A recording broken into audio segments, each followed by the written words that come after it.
بسم الله الرحمن الرحيم ومن حيث خرجت فول وجهك شطر المسجد الحرام وإنه للحق من ربك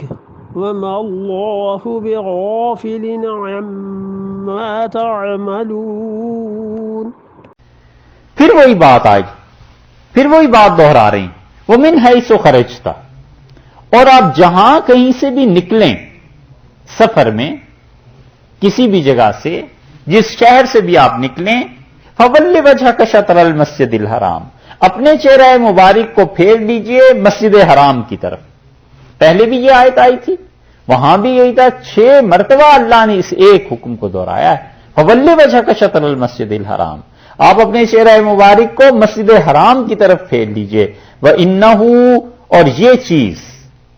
یہ قبلے کا استقبال، یہ قبلے کی طرف پھرنا، للحق،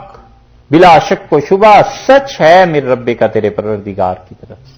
کوئی شبہ نہیں ہے کہ تیرے رب نے یہ وحی نازل کی ہے۔ وَمَا اللَّهُ، اور اللہ ہرگز بھی بغافل، غافل نہیں ہے، اما تعملون، جو اعمال لوگ کرتے ہیں، خدا کو سب خبر ہے جو اعتراضات آپ کو پر آج کل کر رہے ہیں لوگ، لیکن آپ جہاں کہیں بھی سفر میں ہیں، آپ نے سفر میں پہلے گھر کا تذکرہ ہو گیا کہ آپ جہاں کہیں ہیں، یعنی اپنے گھر میں مدینہ منورہ میں، اب سفر کی بات آ گئی، سفر میں بھی جہاں کہیں ہو قبلے کی طرف منہ کرنا ہے۔ اسی لیے حضرت عبداللہ ابن عمر رضی اللہ عنہ کے متعلق آتا ہے، شدید القبلہ، وہ ہر بات میں قبلہ کا بہت خیال رکھتے تھے۔